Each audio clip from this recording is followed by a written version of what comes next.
identifica la ley 3036-4, la ley para sancionar, prevenir y erradicar la violencia y demás, implica un procedimiento, implica procesos técnicos científicos que permitan analizar si una persona está afectada o no bajo una circunstancia de violencia acontecida, ¿ok? O suscitada.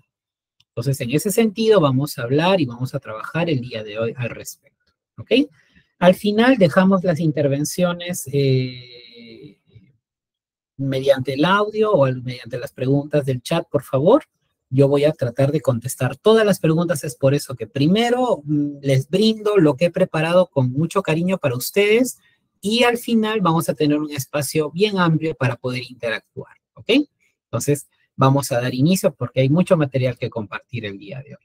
Primero hay que hablar sobre la psicología. La psicología, como ya todos conocemos, es una ciencia, ¿verdad? Esta ciencia es la ciencia que estudia la conducta y los procesos mentales. Por ende, trata de describir y explicar todos los aspectos del pensamiento, propiamente de los sentimientos también, de las percepciones que tiene una persona, de las acciones humanas y también por ser una ciencia, queridos amigos, la psicología se basa ¿en qué? En un método netamente científico, ¿ok? Netamente científico. ¿Para qué? Para encontrar respuestas. ¿Respuestas a qué? A un determinado acontecimiento o fenómeno que se dé dentro de una dinámica, para ser específicos, de una dinámica de violencia para el caso que nos reúne ahora, ¿ok? Algo muy importante que tengo que hablar y tengo que mencionar en todas las capacitaciones que hago, lo menciono, es que es muy diferente hablar de psicología clínica y psicología forense. ¿Por qué les tengo que hablar de ello? Porque muchas veces en el argot jurídico, en el desenvolvimiento jurídico, me ha tocado explicar que una intervención clínica es muy diferente a la intervención forense. Es algo muy importante, pues dista mucho también de las intervenciones que se da de acuerdo a la dimensión, tanto clínica como forense, pues ambas son especialidades diferentes, al menos en su dimensión. Por ejemplo, ¿no? En cuanto al eje, existe un contexto clínico que responde a un psicodiagnóstico. Una persona evalúa o examina a una persona, un psicólogo, para obtener un diagnóstico. Y este diagnóstico va a ajustarse a un determinado tratamiento, o el tratamiento se va a ajustar a ese determinado diagnóstico dentro de un proceso de salud de enfermedad. En un contexto forense, queridos amigos, existe un sistema legal que determina el procedimiento de evaluación psicológica. Solo ocasionalmente van a requerirse las recomendaciones de lo que es un tratamiento. ¿Ok?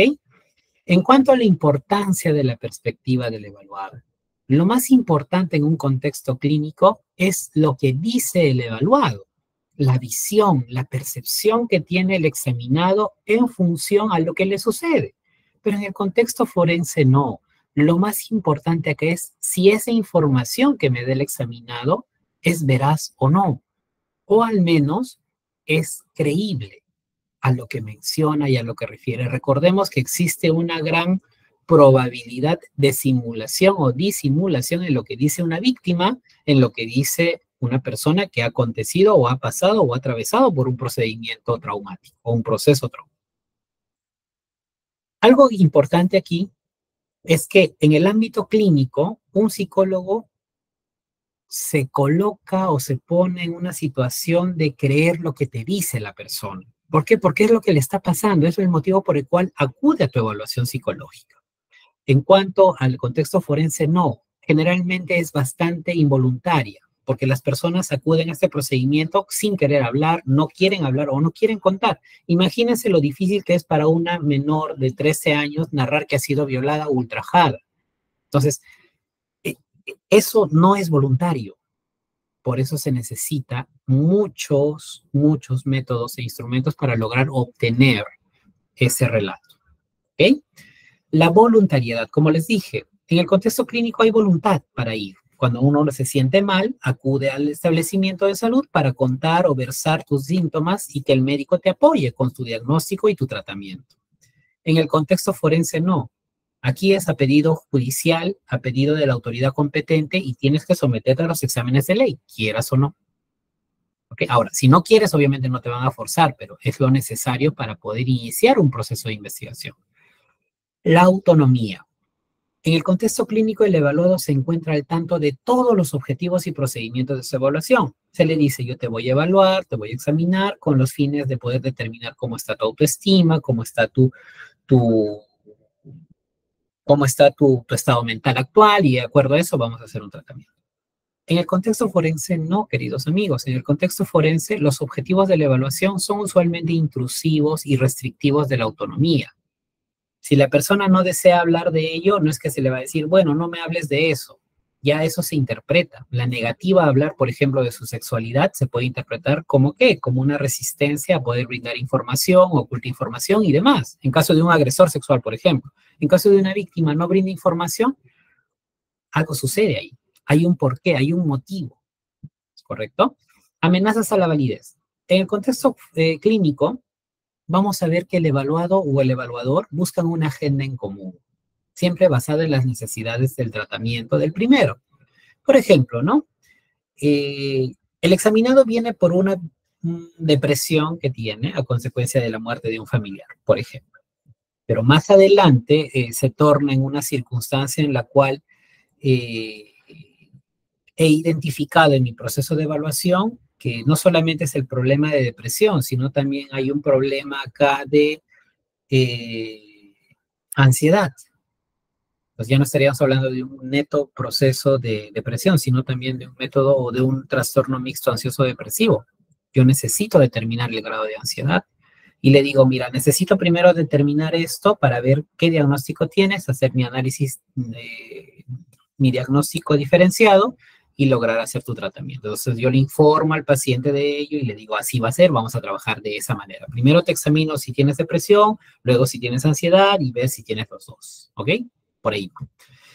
Contexto forense. Debido a la naturaleza relativamente coercitiva de esta evaluación, existe una amenaza a la distorsión consciente e inconsciente de la información. Entonces, el examinador, en este caso, se expone a que la persona examinada te simule síntomas, te diga, no, en realidad esta persona yo lo amo, yo lo quiero mucho y lo denuncié porque estaba molesta en ese momento, pero él nunca me pega, nunca me golpea. Este chinchón o este moretón que tengo en el ojo, yo me lo hice. Como recuerdo, una señora me dijo, el burro me ha pateado y me pateó en el rostro y por eso se hizo así y yo exageré y mentí porque mi pareja ese rato me había gritado, me había tratado mal, pero él no me pegó, no me golpeó. Entonces, sucede eso. También existe una distorsión consciente, ¿no? Consciente prácticamente de lo que quiere decir. Esto puede ser por diferentes circunstancias que tengan que ver, por ejemplo, con el tema de naturalización de la violencia, el perdón al agresor y el ciclo de la violencia y demás. La relación dinámica. Generalmente en el contexto clínico hay una relación dinámica orientada al tratamiento, basada en la confianza, la comprensión empática para destruir, o perdón, construir la alianza terapéutica, ¿no? Entre paciente y terapeuta. En el contexto forense no. Vamos a ver que en el contexto forense hablamos específicamente de una posición más desvinculada. El psicólogo maneja y opta por una circunstancia de imparcialidad. Mi intención como psicólogo forense no es beneficiar ni perjudicar al examinado. Por ende, es poder describir su conducta en función a lo que yo estoy analizando bajo mis criterios y métodos científicos. El ritmo y el contexto de evaluación. La evaluación sigue un ritmo lento en el proceso clínico del diagnóstico para ser considerado en el curso del tratamiento. Generalmente, en el aspecto forense, vamos a ver de que existe una circunstancia de que muchas veces al examinado no lo vas a ver. Lo vas a ver por única vez. Puede ser porque esté con prisión preventiva o esté en una situación de flagrancia, donde solamente existen 48 horas para poder emitir un pronunciamiento, tienes una sola sesión y demás otras circunstancias. Entonces, en ese sentido, si vamos a ver que, a ver, permítanme un momento, creo que... Ahora sí.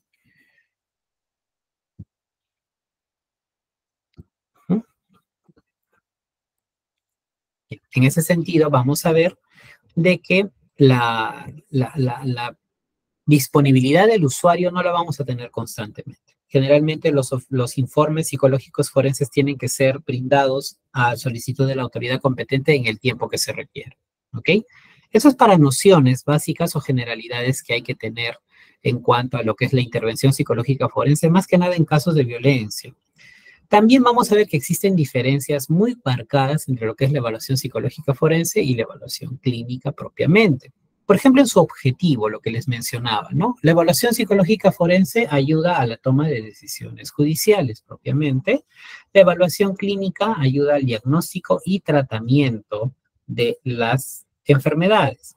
Mire, uno ayuda forense a la toma de decisiones judiciales, el otro es a la investigación diagnóstica y al tratamiento propiamente. La relación del evaluador con el sujeto en sí o el individuo en la relación forense es muy escéptica, pero con establecimiento de un reporte adecuado, y en la evaluación clínica es una relación más empática. ¿Qué quiere decir esto? Son dos términos clínicos, técnicos, que son muy importantes definir para poder entenderlos. El rapport implica un establecimiento de confianza, un clima de confianza de una persona a otra para lograr información. Ese es en el contexto forense. En el contexto clínico, la empatía viene a ser o ser simbolizada como el ponerme en lugar de la otra persona. Si nosotros nos basamos en un criterio específico, por ejemplo, de toma de declaración de una persona que ha sido víctima de violencia sexual, yo necesito generar ese clima de confianza para que esa presunta víctima me narre qué es lo que le pasó. Recordemos que un evento traumático implica una circunstancia bastante difícil y así nomás un niño, niña o adolescente o persona adulta no te va a narrar lo que le ha acontecido de manera detallada si no le brindas la confianza necesaria. ¿Ok? En el ámbito clínico, la empatía sí es importante porque el psicólogo en este caso se pone en lugar de la persona. En el rapport no sucede, no nos ponemos en lugar de, porque eso sería romper con un principio básico y ético que es el principio de imparcialidad. El secreto profesional en el ámbito forense no existe, en el ámbito clínico sí hay un secreto profesional. El destino de la evaluación aquí específicamente tiene que ver con que es variable. Generalmente un informe forense pasa por un abogado, un juez, por corredores de seguros, etc. La evaluación clínica sí es por el propio paciente. Y me refiero a los destinos, ¿no? El propio paciente es el único que tiene conocimiento de su historia clínica. Los estándares y requisitos son términos psicolegales, todos los estándares basados en lo que es la legalidad, los principios del derecho, apoyados por la psicología. Y en la evaluación clínica vamos a ver que son netamente médicos psicológicos, todo lo que tiene que ver con el proceso de enfermedad y recuperación de la enfermedad, proceso salud-enfermedad. Las fuentes de información en ambas evaluaciones son las mismas, tanto como la entrevista, los test, la observación, informes médicos y psicológicos a nivel familiar, expedientes judiciales. Sin embargo, en el contexto clínico son todos menos los expedientes judiciales, ¿no? Ahí sí, eso es limitado. La actitud del sujeto hacia la evaluación. Generalmente, en la evaluación forense hay un gran riesgo, como les decía, de simulación o de exageración de síntomas o también disimulación de síntomas, como les decía esta señora que decía, no, a mí me ha pateado el burro, no me ha pegado mi pareja, por ejemplo, ¿no? En la evaluación clínica, en realidad, existe una escala general de sinceridad porque uno acude de manera voluntaria y le narra qué es lo que te pasa al psicólogo para que te pueda ayudar. En el ámbito de la evaluación, existe, en el contexto forense, se evalúa específicamente lo que te solicita el operador de justicia. Ojo, lo que te pide el operador de justicia. Por ejemplo, ¿no? A mí me puede solicitar, quiero que examine usted el coeficiente intelectual de tal persona que fue violentada o fue presunta o es presunta víctima de violencia sexual, tal. ¿Ok? Si en esa circunstancia, queridos amigos, me pide eso el juez para determinar el coeficiente intelectual, yo voy a determinar el coeficiente intelectual. En el aspecto clínico es global. Ahora, si es un tema controversial también, en algún momento se ha hablado de ello, de que yo para conocer, por ejemplo, el estado de salud mental de una persona, tengo que evaluar diferentes áreas. Si quiero saber el CI, también tengo que conocer el estado emocional de esa persona, algunos aspectos específicos de su vivencia. Entonces, en sí puede ser también, y es importante la información que se recabe para coeficiente intelectual, ojo, estoy hablando, también aspectos básicos de la vivencia de esta persona. Algo importante, por ejemplo, también es que en la evaluación o en el contexto forense, el tipo de informe siempre es documentado, razonado técnicamente, con conclusiones que contesten la demanda judicial. Por ejemplo, me pidieron que yo logre determinar específicamente lo que es el coeficiente intelectual. Entonces, yo tengo que técnicamente sustentar por qué esa persona tiene un coeficiente intelectual inferior al promedio, superior al promedio, etcétera. ¿Ok? Ahora, en el caso de la evaluación clínica, es más breve y con conclusiones en un documento clínico, que en este caso es la historia clínica propiamente. ¿Ok? La intervención en sala de justicia generalmente del evaluador psicólogo forense es esperable en calidad de perito, y de evaluación clínica no es esperable, pero sí también puede acudir a los establecimientos jurisdiccionales para poder explicar algunos pronunciamientos que ha realizado. El juez lo puede solicitar y hoy por hoy lo puede realizar también. ¿Ok? Estos dos cuadros, tanto de las dimensiones y las diferencias, están plasmados en el artículo de Echeburúa, Muñoz y Loinas del año 2011. ¿Ok? Lo pueden revisar, ahí está la cita bibliográfica para que puedan ahondar un poco más respecto al tema. Vamos a hablar ahora del proceso psicológico forense o del informe psicológico forense. Ávila y Colts refieren que el informe psicológico es un documento escrito que sirve para comprender algunas características de la persona y sus circunstancias con el de tomar decisiones e intervenir positivamente en su vida. Ballesteros, por ejemplo, indica que el informe supone un documento escrito, ojo, que presenta los resultados de las exploraciones efectuadas con base en las que se realiza una serie de concretas recomendaciones, ojo, o se llevan a término determinados tratamientos con el propósito de dar respuesta. En este caso, en el ámbito forense, damos respuesta a los operadores de justicia. Ahora, con toda la información obtenida, queridos amigos, en la evaluación psicológica, se redacta el informe que servirá, o pericia, que servirá como apoyo en el proceso judicial. Además, es probable que durante el juicio, el psicólogo forense deberá ratificar y explicar ese informe delante del juez durante un juicio. Vamos a ver ahora qué es el tema, esto es introductorio, pero vamos a ver ahora cómo se realiza la evaluación psicológica específicamente. La estructura de un informe psicológico, o como ya lo conocerán también algunos de ustedes, sé que hay abogados conectados el día de hoy y también algunos psicólogos que trabajan en el área donde yo trabajo, que es el área forense. Vamos a ver que hablamos de una estructura del informe psicológico forense. En este caso hablamos del protocolo de pericia psicológica, ¿ok?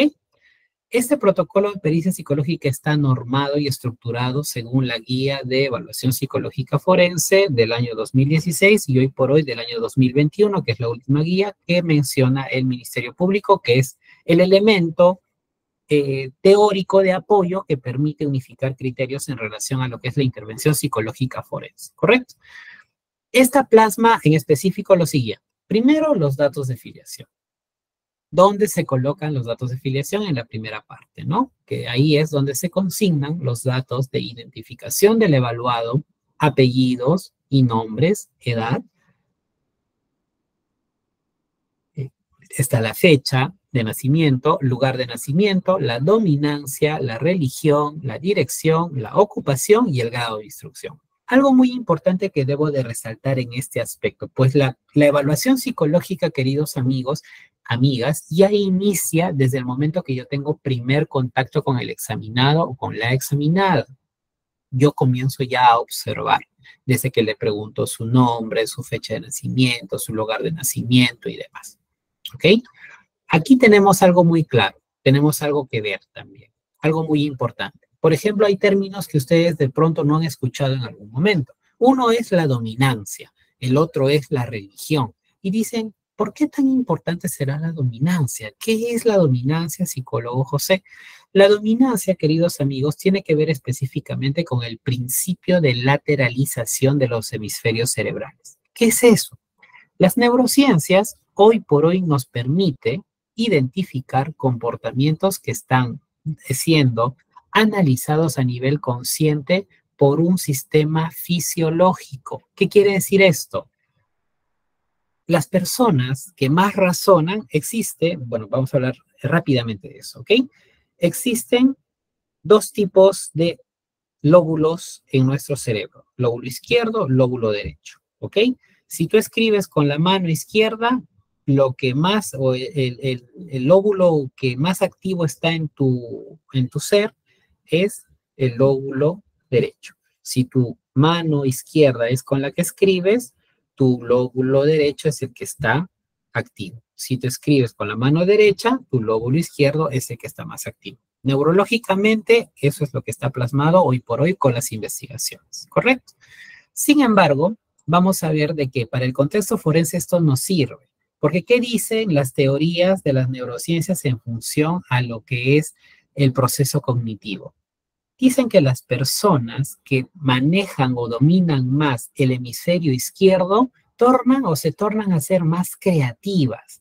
De pronto, personas no lógicas, que no necesariamente buscan explicación de algo, sino que te plasman una idea en función a la experiencia que hayan podido vivir, pero generalmente son personas que están en constante actividad de creatividad, por ejemplo. Por otro lado, las personas que manejan más el hemisferio derecho son personas más lógicas, más de efecto causa. Son personas que más se tornan a circunstancias que van a decir, ok, me hizo frío, me puse chompa. Me hizo calor, me desabrigué. ¿Ok? Son más racionales en función a lo que les sucede y tienden mucho a recapacitar sobre algunas circunstancias y no se dejan llevar mucho por algunas otras circunstancias como lo harían los otros creativos o personas que buscan nuevas experiencias, ¿no? Entonces, miren, con esta palabrita de saber qué mano domina más, o qué hemisferio, perdón, qué hemisferio domina más, tanto el derecho o el izquierdo, ya tengo información. Miren qué importante. Y ustedes me dirán, ¿todo eso se analiza? Claro que sí, claro que sí. La religión. Yo les pregunto, les hago una pregunta para que ustedes mismos respondan esto. ¿La religión influye sobre el comportamiento? Claro que sí. La religión influye sobre el comportamiento humano. No podemos decir lo contrario. A ver, la religión influye o para bien o para mal. Discúlpenme si siguieron susceptibilidades, pero la religión influye al cambio. Por ejemplo, una persona que padece de alcoholismo, ¿lo ayuda a cambiar y a mejorar? He visto casos que sí, y estoy seguro que ustedes también lo han visto, queridos amigos y amigas. Ahora, en función a la religión, también existen alteraciones de orden psicopatológico inducidos por una creencia religiosa que han llegado, por ejemplo, personas a cometer algún tipo de delitos. Parricidio, por ejemplo, hace poco que se dio acá en la ciudad de Ayacucho, hace ya algunos años, sobre una persona que, inducida por algunas circunstancias religiosas, llegó a cometer el presunto acto de parricidio y llegó a matar a su mamá, por ejemplo. Entonces, existen circunstancias en que la religión sí puede intervenir como un factor externo sobre la conducta delictiva de otras personas y sobre la condición de víctima también de otras personas.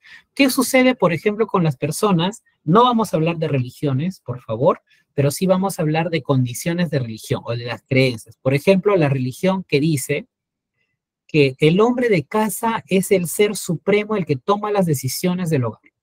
Esto implica ya una situación de sometimiento hacia la mujer frente al varón. ¿Posible condición de vulnerabilidad?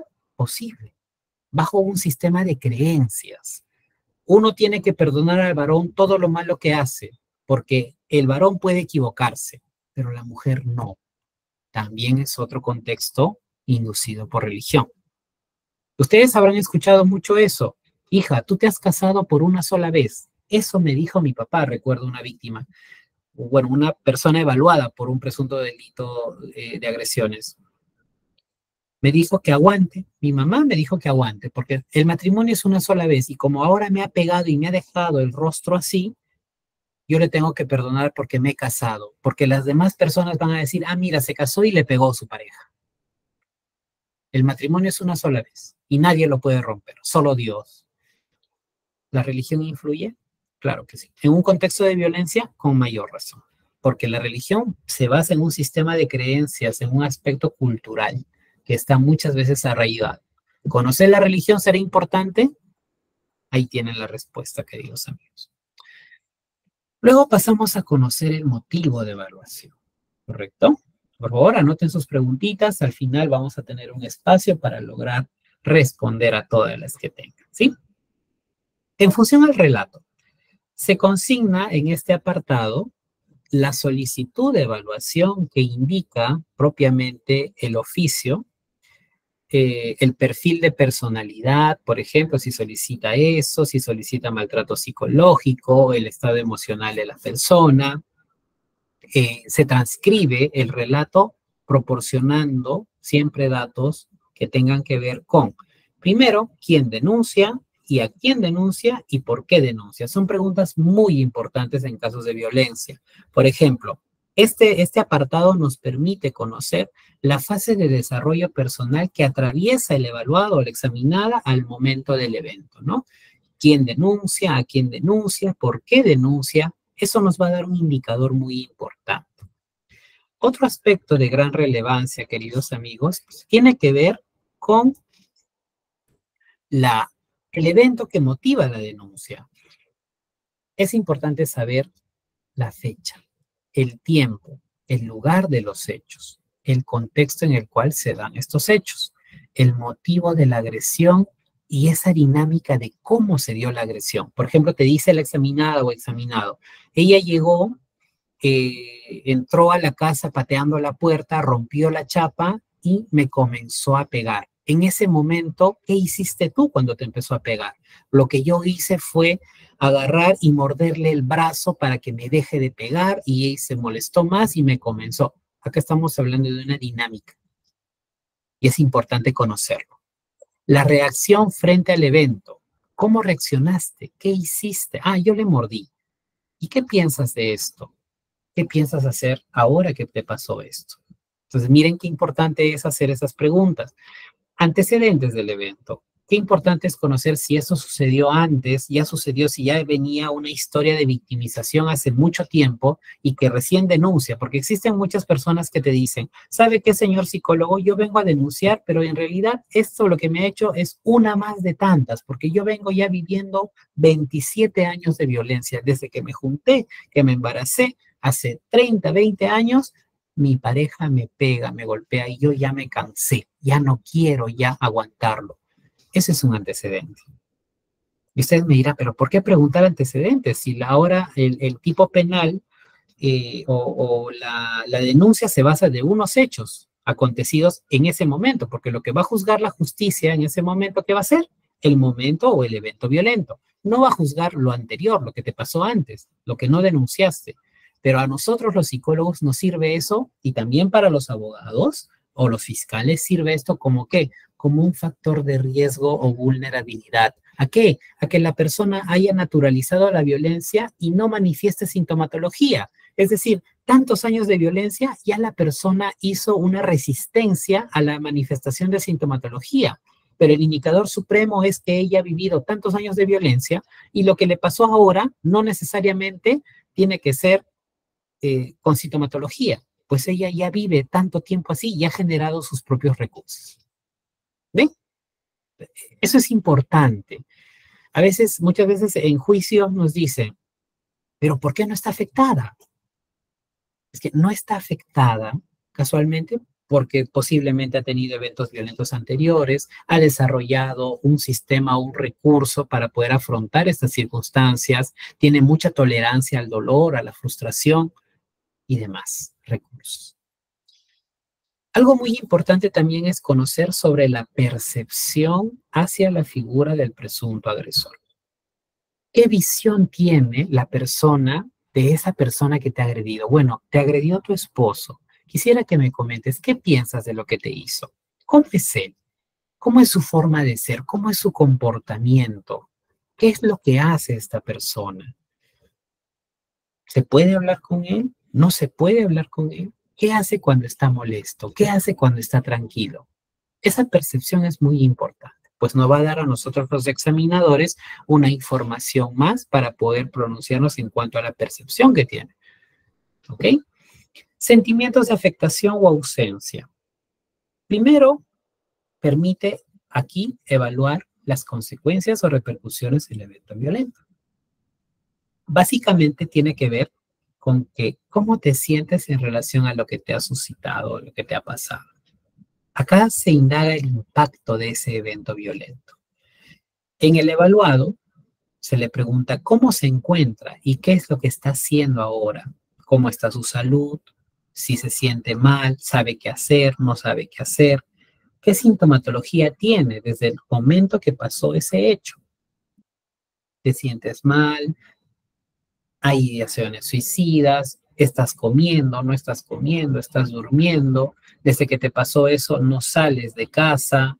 Desde que te sucedió, eh, te sucedió el evento traumático, tienes miedo de ir a los restaurantes, tienes miedo de subir a un avión, a un bus, etcétera.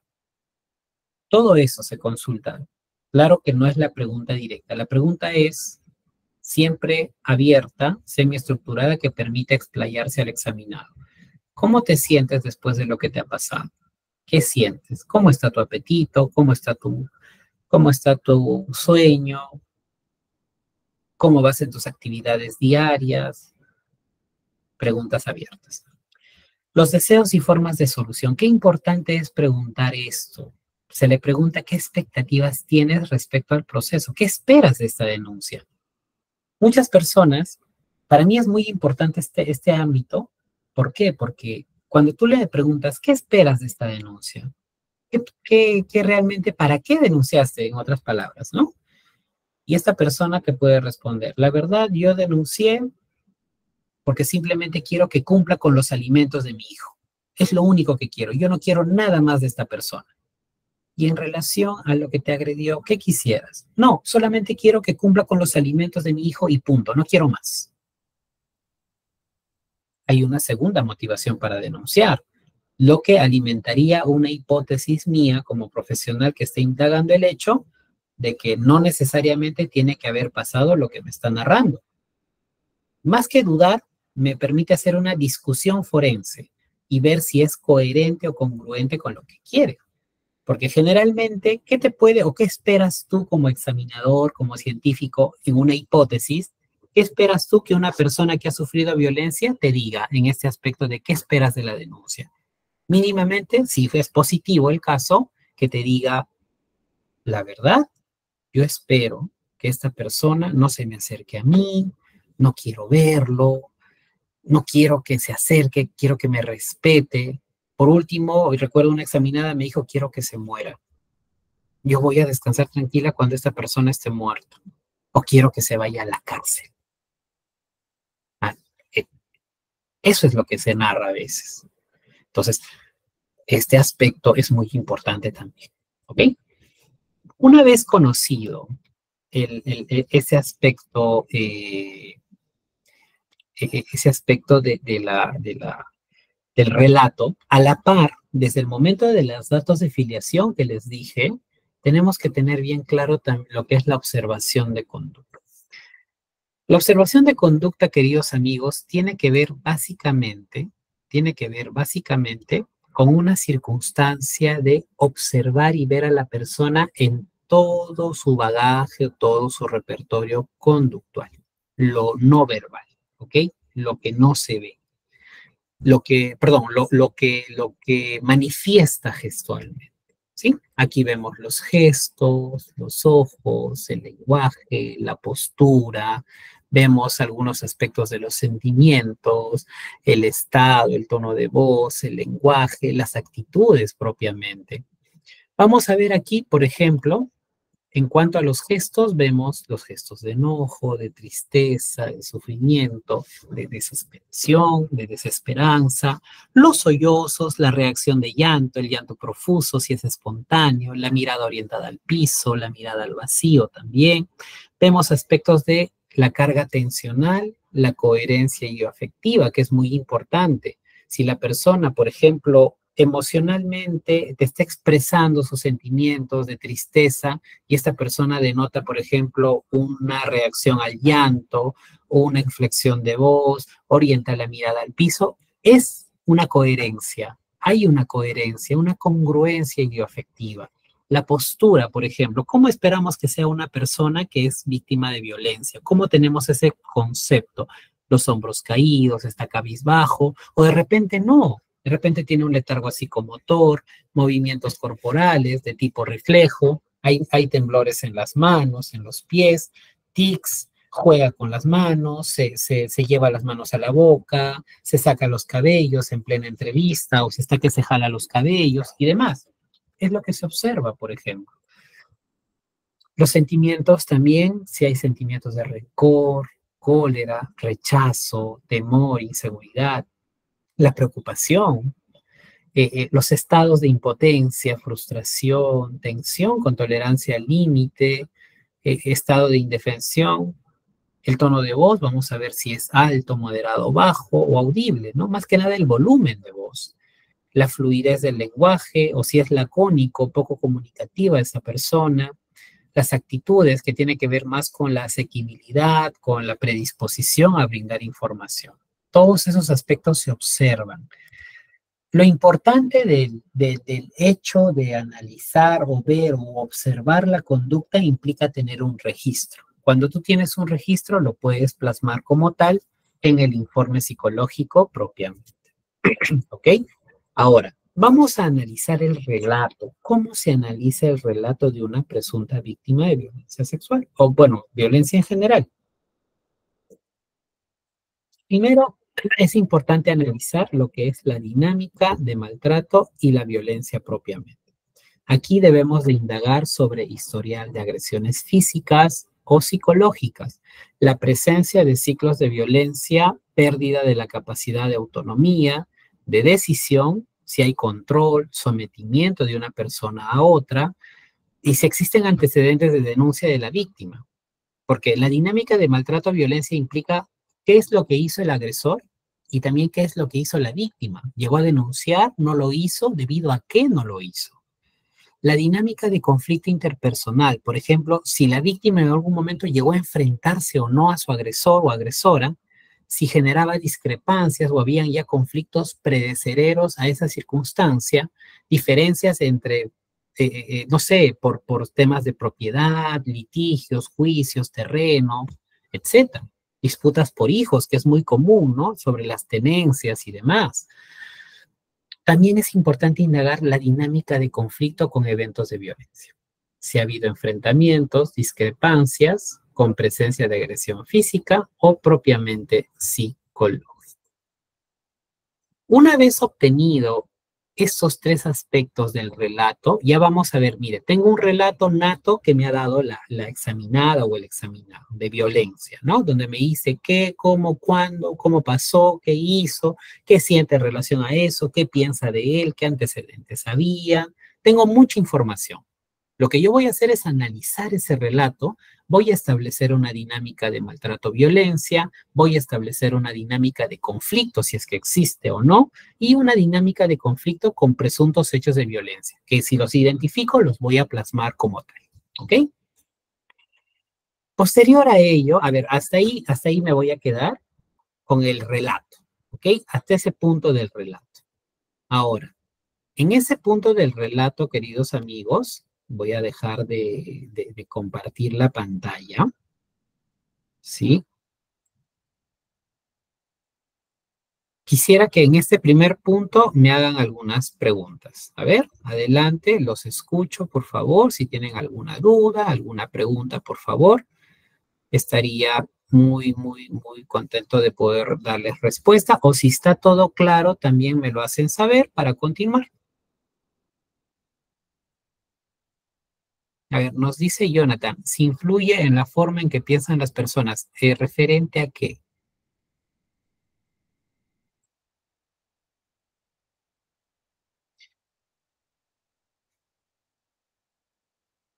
A ver, Leonardo nos permite, a ver, Leonardo, brevemente, por favor, activa tu micro para que puedas participar. Sí, doctor, ¿qué tal? ¿Cómo está? Quería consultarle cuál es la ley, el número de ley que dijo al inicio, no logré escuchar al Ah, completo. ok, bien. Sí, no hay problema, Leonardo. La ley es la ley 3036-4, 3036-4, es la ley que bueno, consiste o versa o lleva el nombre o la etiqueta de Ley para prevenir, sancionar y erradicar la violencia en todos los niveles, a nivel familiar específico, violencia contra la mujer y otros integrantes del grupo familiar. ¿Ok? Es una ley muy completa, es una ley que tiene ya algunas modificaciones hasta el momento y se ha logrado al menos este, modificar y poder adaptarse a las necesidades actuales y vienen constantes cambios también. Gracias, doctor. Sí, bien, gracias a ti, Leonardo. Rosa nos dice, por favor, si puedes repetir la influencia y característica de las lateralidades, escritura mano izquierda y derecha. Ah, ya. Bueno, en cuanto a dominancia, esto está plasmado, les sugiero un libro muy interesante que es de Diego Redolar, Neurociencias Cognitivas, es un libro muy bueno que ahonda mucho en los criterios tanto del cerebro racional como irracional, sobre el cerebro reptiliano y el cerebro de respuesta rápida o el cerebro lógico y no lógico y demás. Todos estos estudios han sido y son actuales, están plasmados en estudios de las neurociencias. En nuestra psicología también nos apoyamos en esta ciencia para poder explicar mejor la conducta. En ese sentido, hablamos del principio de lateralización, donde podemos determinar qué hemisferio es el más usado, si es el derecho o el izquierdo. El derecho se le atribuye más la parte lógica y en el izquierdo se le atribuye la parte más creativa, no lógica. ¿Ok? En esas circunstancias es de que también se puede determinar un patrón comportamental o conductual en función a la predisposición biológica que tenga el examinado. No digo que sea determinante, pero es una información básica e importante que debemos de tener. Por ejemplo, tenemos muchos autores, Paul Ekman, por ejemplo, un famoso conocido en lo que es el lenguaje, en específico, el desarrollo del lenguaje e incluso estudio del lenguaje en cuanto al lenguaje no gestual y demás. Podemos ver que él habla de posiciones oculares en función a un comportamiento biológico del cuerpo donde va a especializarse o va a brindar información el ser humano mediante la interacción o los movimientos oculares, ¿no? Para la izquierda, visual creado, para la derecha, visual idealizado, recordado. Estos estudios también se basan en algunos otros estudios de lo que es la programación neurolingüística. Acá hay autores, por ejemplo, como, como bueno, se me acaba de ir el nombre, en programación neurolingüística. Tenemos también los estudios de las posiciones oculares, está Shapiro, están muchos autores que han hablado de lo que es el cerebro en sí y sus posiciones que opta o la comunicación gestual que realiza de manera evidente. ¿Ok?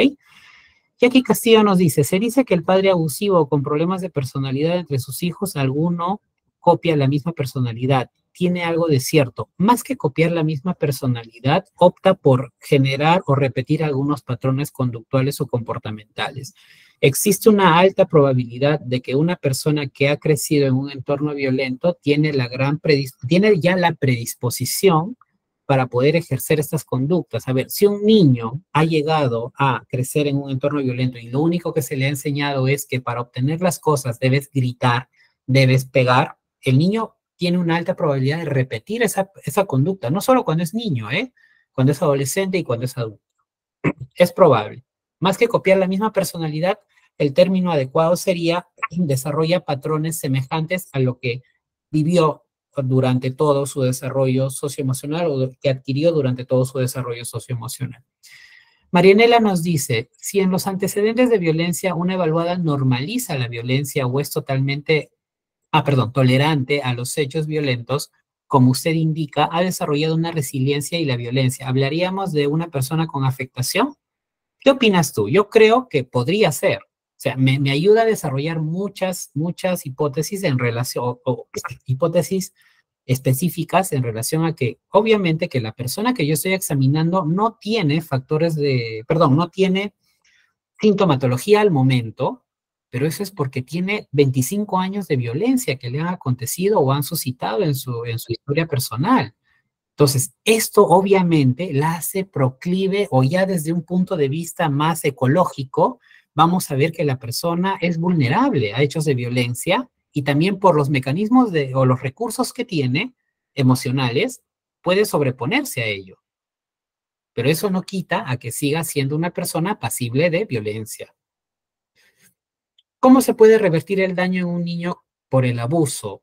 Existen mecanismos terapéuticos que le van a permitir a la persona lograr superar esos cuadros. De por sí necesitamos intervención psicológica especializada, tanto en terapia individual como terapia familiar. ¿Cómo identificar si una persona que hace la denuncia solo por ira pasa el tiempo y se arrepiente o retira la denuncia? Ya lo hizo, bueno, ya hizo adicto al abuso y al maltrato. Es casi lo mismo que naturalizar la violencia, estimado Ismael. Una persona que ya naturalizó la violencia tiene una alta probabilidad de retirar la denuncia o dejar la denuncia. Es por ello que los mecanismos legales hoy por hoy ya no siguen solamente un tema de que yo como denuncié por impulso lo dejo la denuncia. Ahora existe el proceso de ¿qué? De oficio.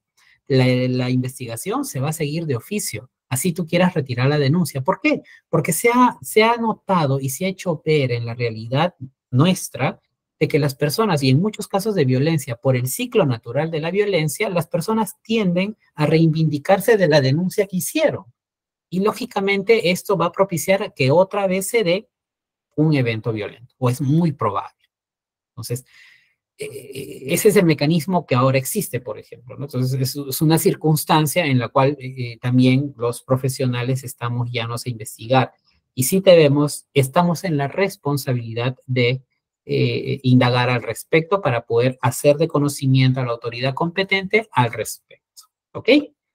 Bueno, continuamos ahora con la presentación, por favor. Ya espero haber sido un poco más claro en esas explicaciones. Voy a seguir compartiendo, ¿ya?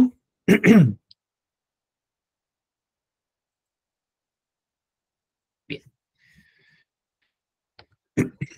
Ahora vamos a hablar sobre conocer a la persona. Qué importante es, queridos amigos, conocer a la persona, conocer al ser humano que tenemos enfrente en cuanto a cómo ha ido proyectando o desarrollando su personalidad, o en caso de ser niño, niña o adolescente, cómo está forjando su personalidad. Entonces, para ello es importante conocer sobre el tipo de parto y complicaciones del parto. Por ejemplo, en estas circunstancias, nos dice, ¿qué nos ayuda a conocer esto? Todos los psicólogos conocemos por estudios ya realizados y estudiados de que, por ejemplo, una dificultad en el parto o alguna complicación durante el parto puede generar algún tipo de lesión a futuro a nivel orgánico, a nivel de coordinación visomotriz, a nivel de coordinación ojo-mano, movimiento de extremidades superiores, inferiores, incluso en el cauce del pensamiento o los procesos cognitivos propiamente. Entonces es importante conocer ello en la persona. ¿Para qué? Para poder determinar si esta persona realmente es capaz de abstraer su realidad, por ejemplo, ¿no? Imaginemos una lesión orgánica de una persona, como tuve una niña en algún momento que examiné, la niña me dijo, me hablaba de una manera bastante peculiar, en la cual ella tenía el ojito izquierdo desviado. Eso es lo que veo yo en la observación de conducta. Sin embargo, le pregunté a ella y le dije, ¿qué tal? ¿Cómo estás? ¿Alguna vez te contaron cómo has nacido? Y la niña me dice, no, no recuerdo. Entonces se le invita al papá y en algún momento determinado de la evaluación psicológica a que narre por qué es que si tiene algún tipo de complicación o tuvo complicaciones durante el parto. El papá me supo decir en ese momento de que su hija no nació en una posta, ella nació en una puna, arriba, donde los comuneros le llaman a esta parte las estancias en la sierra, que son lugares donde las personas van a las chacras y cosechan y dejan todo lo que han sacado de la tierra en ese espacio porque es refrigerado, es un espacio donde se va a terminar de madurar la siembra, ¿no? Bueno, es por conocimiento de cultura. En ese sentido, me dice, mi esposa estuvo ahí conmigo y se le vino. Cuando estamos subiendo a la estancia, que es una subida empinada, parece que hizo esfuerzo, se le rompió su fuente y se le vino mi hija como un jabón. Eso es lo que refería el Señor. Se le vino y se le cayó. Al momento de salir expulsada o de una manera muy, muy inesperada del área de la vagina, de la cavidad vaginal, el feto cayó al suelo directamente. Al haber caído al suelo, obviamente, dice que ni bien abrieron, vieron que era, el bebé estaba morado. Entonces, ya hablamos ahí de un golpe físico y hablamos de una posible falta de oxígeno al momento o por falta de atención oportuna. ¿Puede generar esto estragos a nivel cognitivo? Claro que sí. ¿Puede generar estragos a nivel físico? Claro que sí. Entonces, miren qué importante es conocer eso. Entonces, estragos a nivel cognitivo, procesos cognitivos superiores, lenguaje, memoria, pensamiento, percepción. Hay interacción, hay fluctuación entre ambos, funcionan bien estos sistemas, interactúan bien entre sí. Eso es algo muy importante también, porque nosotros vamos a descartar si esta persona puede desenvolverse o no en su hábito o en su entorno, en su ambiente, perdón. Otro aspecto importante a conocer es la niñez. La niñez tiene que ver con las características específicas comportamentales, el desarrollo social, emocional y afectivo, los estilos de crianza, las medidas disciplinarias, el motivo, las formas y circunstancias en las cuales, por ejemplo, se daban estas medidas disciplinarias, si había o no una relación adecuada entre progenitores o no la había, posiblemente también alguna circunstancia de pautas de crianza restrictivas o coercitivas por parte de los padres hacia el menor. Algo muy importante y que no está aquí en la diapositiva es, por ejemplo, el desarrollo del apego.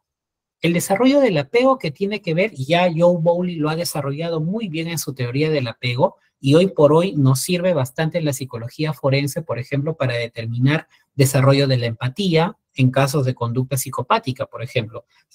Por los estudios que tenemos a la mano, se ha podido determinar que existe una gran probabilidad que las personas que padecen de un rasgo de personalidad antisocial tienen mayor probabilidad de no haber tenido un apego o un vínculo afectivo durante la infancia o durante su desarrollo socioemocional. También sucede con la perfilación de la víctima. Sucede que una persona que es potencialmente víctima no ha desarrollado vínculos afectivos, por ejemplo, con papá o con mamá. Es por ello que busca afecto, ha desarrollado apegos inseguros que le han conllevado a una persona a poder apegarse a otra. Así te golpeen, así estés, vas a estar con esa persona porque dependes del cariño, del amor, de la aprobación, de la dirección y demás otras circunstancias. ¿Ven qué importante es conocer la niñez? Entonces, en psicología forense evaluamos eso para determinar afectación también, porque si yo encuentro, identifico indicadores en este apartado, voy a ver que es una persona que ha crecido en violencia posiblemente, o que no ha crecido, que ha desarrollado vínculos de afecto o no los ha adherido, o ha crecido en un entorno de privación de afecto y demás otras circunstancias. Entonces, esos aspectos son muy importantes y relevantes y que nos permite a nosotros poder conocer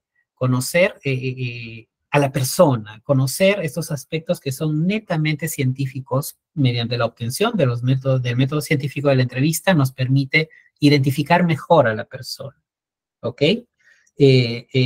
Algo muy importante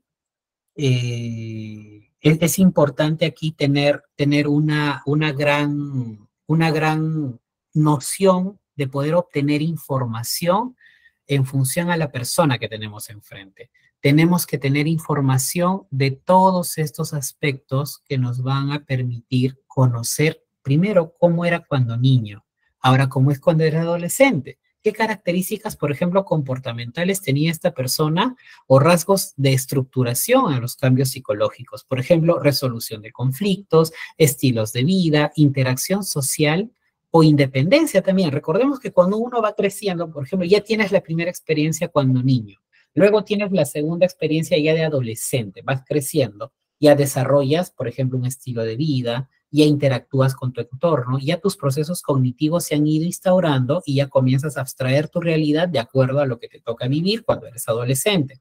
Si cumplías las normas, las reglas, los intereses, las aspiraciones, ¿cómo te describías cuando eras adolescente? Por ejemplo, preguntarle a una persona es muy importante. ¿Qué autodescripción merece cuando era adolescente esta presunta víctima de violencia? Qué importante es conocer qué cualidades o qué déficits personales identificaba en su adolescencia y ahora también a la fecha. Porque recordemos, estamos haciendo un análisis retrospectivo, a su vez, de su niñez, adolescencia y hoy por hoy en su adultez, en caso de ser víctima adulta de ello, ¿no? Algo muy importante aquí también es, por ejemplo, el manejo de la ira, la gestión de las emociones de esta persona en función a circunstancias difíciles en su entorno, y conocer su personalidad. Por ejemplo, Theodore Millon habla muy claro respecto a lo que es el desarrollo de la personalidad.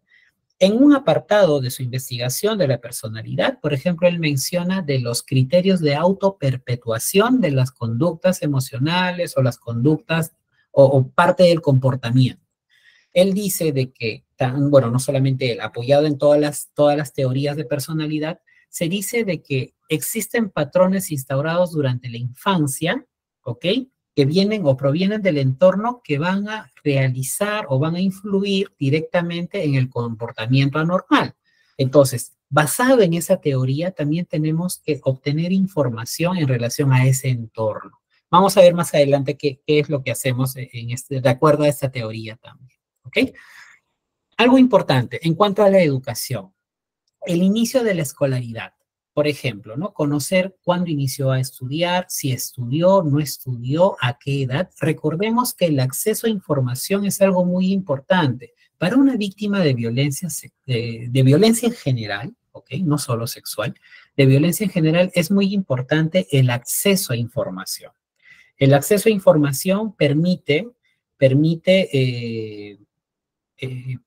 aquí básicamente obtener información del acceso a información que tuvo la persona y esa información le va a permitir identificar riesgos, identificar circunstancias peligrosas para que pueda también reaccionar o de pronto tener algún tipo de acción frente a un evento que pueda perjudicar su integridad. Eso también es la información. Recordemos que educación no solamente se limita al tema de desarrollo cognitivo para lograr actitudes académicas, sino también implica la capacidad de adaptación a diferentes circunstancias. Y obviamente que una persona, mientras más información tenga, mayor recurso va a tener para poder afrontar circunstancias de violencia o como también no. ¿Ok?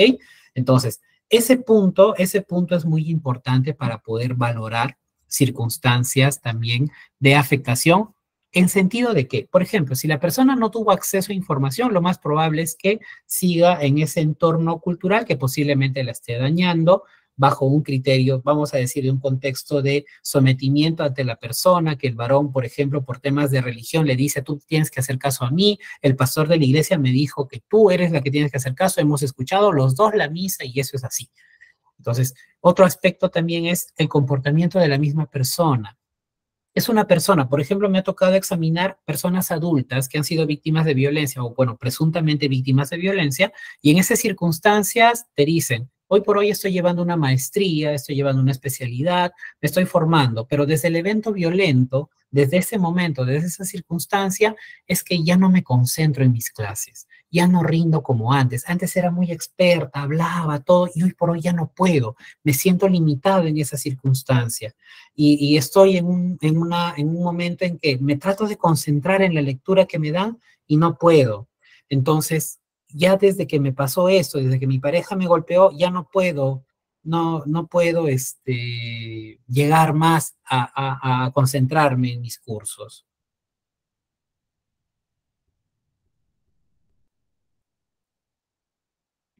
Otro aspecto importante también es el trabajo. A ver, en estos puntos, una recomendación les brindo, tanto para educación, trabajo y hábitos que vamos a ver, tenemos que plasmar una línea de tiempo, una línea de tiempo. ¿A qué me refiero? Técnicamente o metódicamente es importante considerar una línea de tiempo, por ejemplo, cómo era antes, cómo es ahora y cómo crees que será mañana. ¿Por qué? Miren, cuando tú estás en educación y le preguntas, ¿y hoy por hoy estás estudiando? El caso que les comentaba, ¿no? Sí, estoy estudiando una maestría, pero no me concentro, he tenido trabajos, no he presentado, ¿no? Una persona víctima de violencia adulta. En caso de niños, niñas, también. ¿Cómo te va en el colegio, María? En el colegio ya me va mal porque siempre pelean mis papás, ahora que mi papá me pegó porque le defendí a mi mamá, ya no me concentro, digo cómo mi padre me pudo haber hecho eso, la profesora me dice, ¿qué piensas? Me pregunta, me llama la atención, ya no sé qué hacer. Hay indicadores. Ya, eso es el después. Ok. ¿Cómo eras antes? Viene la pregunta general, ¿no? ¿Cómo eras antes? No, antes sí me iba muy bien, incluso mis notas eran muy buenas, me gustaba mucho la comunicación y demás. Entonces, miren cómo la línea de tiempo es aquí muy importante, porque estamos marcando un antes y un después. ¿Y qué esperas a futuro? En caso de víctimas de violencia, generalmente hay un tema bastante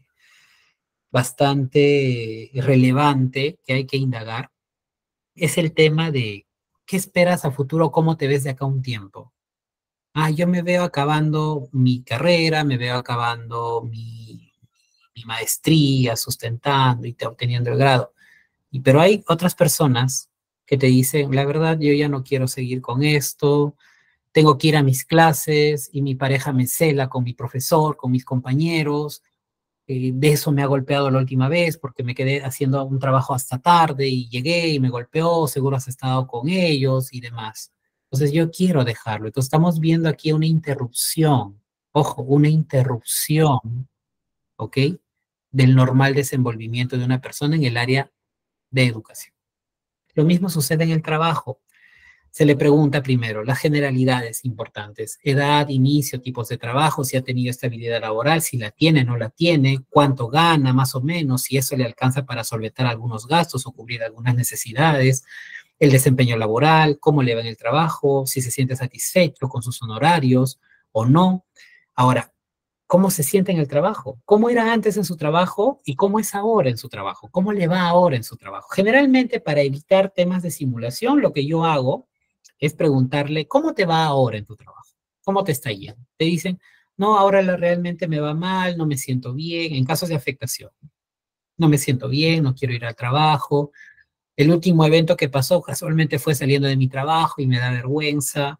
No abro mi negocio hace mucho tiempo porque mi pareja me pegó delante de los comensales. Esa es, por ejemplo, una paciente o una examinada que me dijo eso hace unas horas que la examiné. Me decía eso. Ya no abro mi negocio hace 3 años. Perdón, hace 3 semanas que pasó el evento porque me pegó delante de los comensales. Yo tengo mis caseros y me da vergüenza que me vean así golpeada. No quiero abrir porque tengo miedo que él también de nuevo se meta a mi casa y a pesar de que tiene medidas de protección me vuelva a agredir, me vuelva a pegar.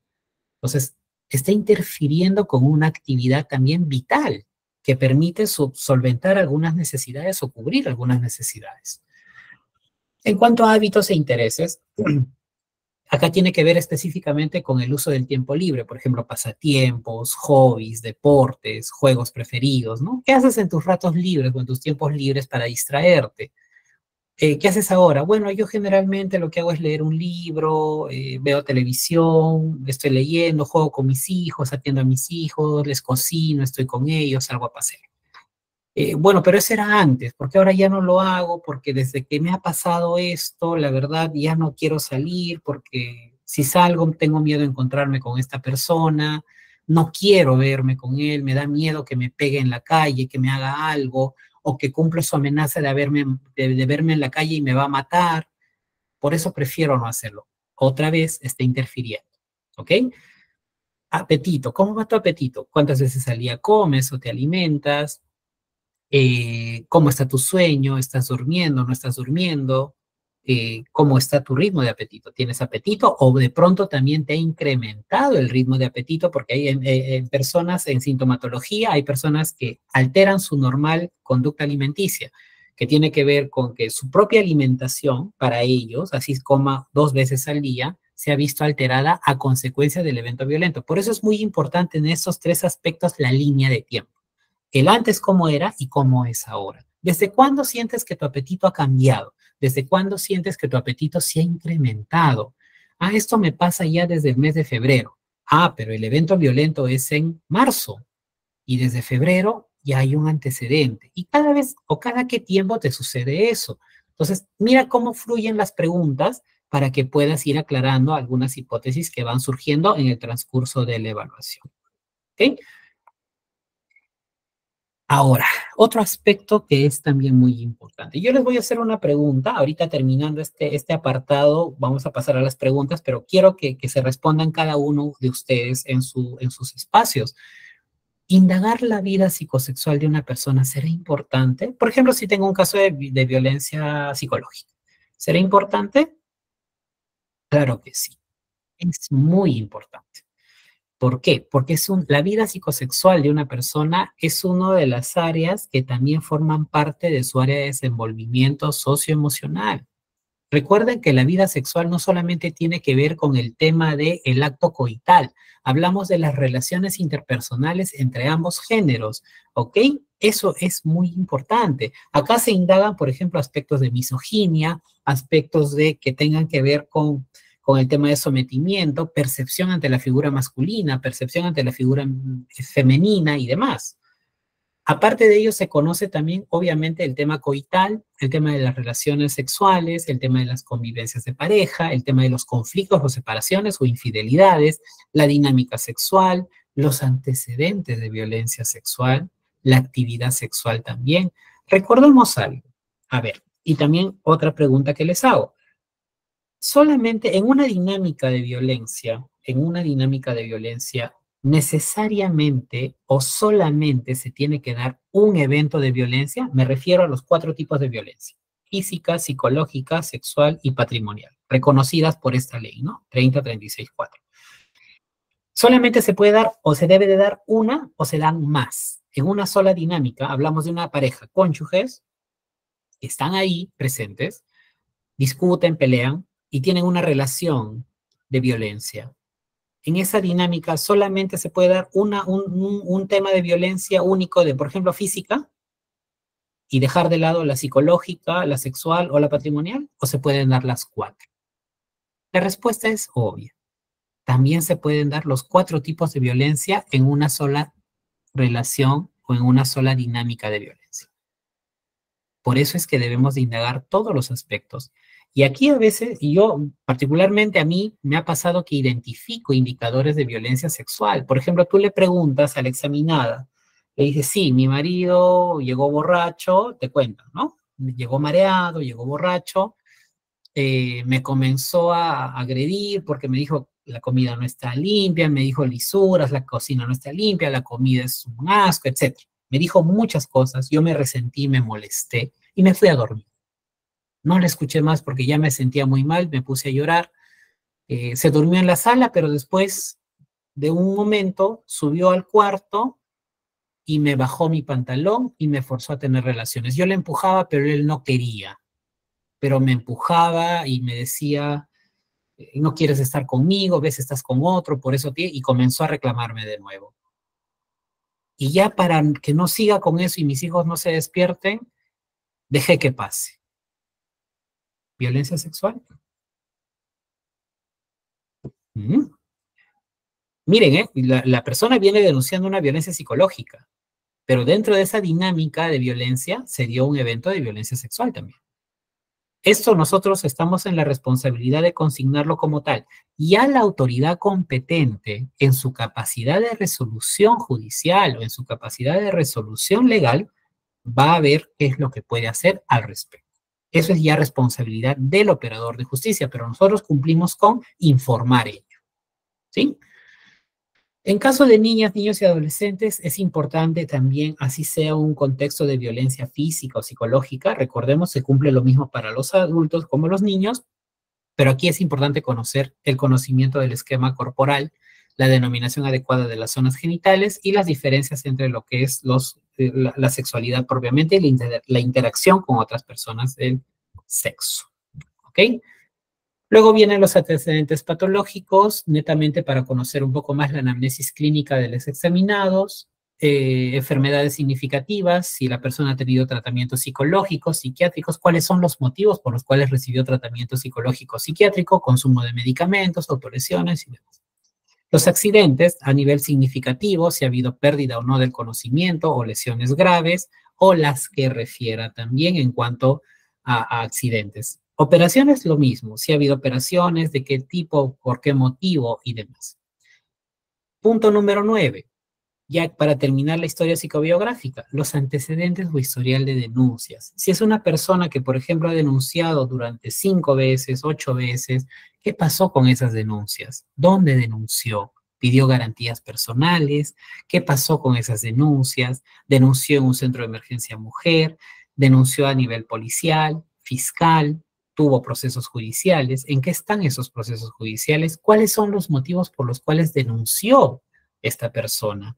Entonces, acá hablamos de todo un historial completo. Si vemos, todos los datos que estamos recabando son muy importantes, vitales para poder identificar patrones de violencia y también indicadores de sintomatología que permitan presumir o al menos concluir una afectación. ¿Ok? Hasta aquí voy a dejar de compartir y vamos a ver si tenemos alguna pregunta. A ver, permítanme.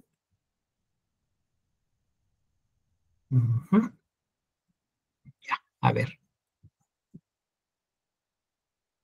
¿Alguna pregunta, alguna duda?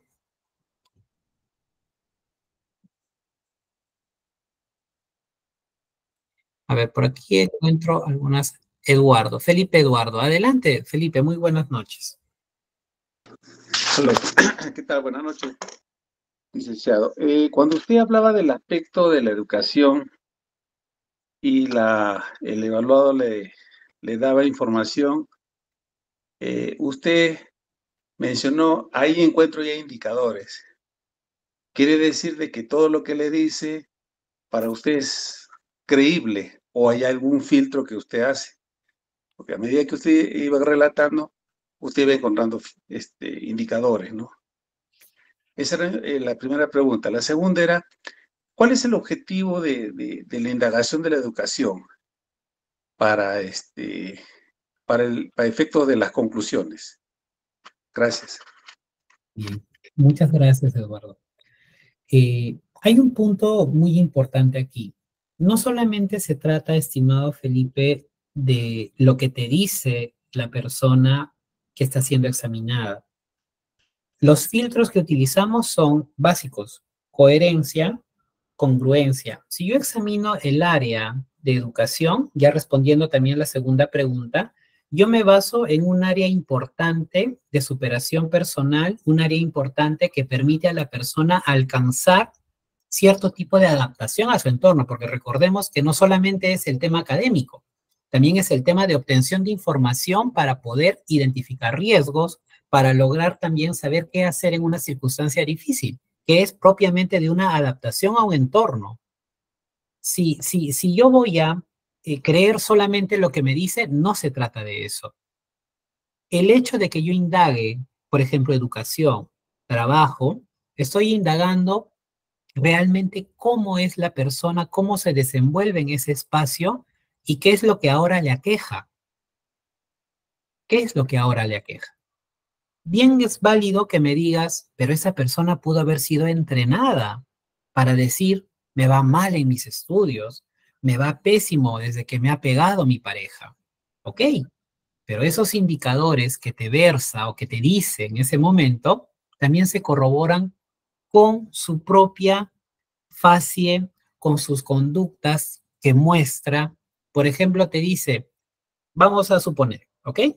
En algún caso que pude haber visto, la examinada te dice, no me concentro cuando leo. Desde ese día que yo he sufrido esa violencia, cada vez que leo algo, te lo dice así, ¿eh? Cada vez que yo leo algo, no me concentro.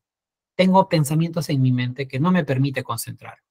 ¿Ok? Yo lo noto, lo registro, ¿sí?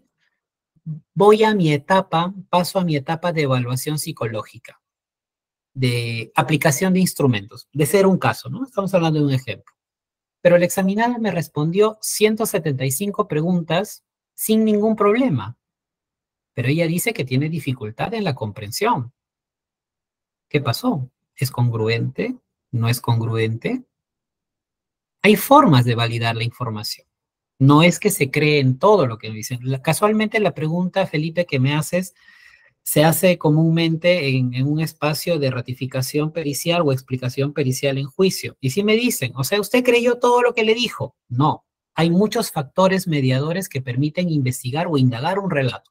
No es que vamos a creer todo lo que se dice, porque hay medios, métodos e instrumentos científicos que permiten validar esa información. Ahora, te está mintiendo. La capacidad de mentira es un ámbito muy subjetivo de un pronunciamiento. Sería muy subjetivo de mi parte decirte, esa persona miente, pero te puedo decir que la persona demuestra comportamientos incongruentes a nivel idioafectivo, por ejemplo. ¿Ok? Entonces, es eso, es punto por punto analizarlo como tal.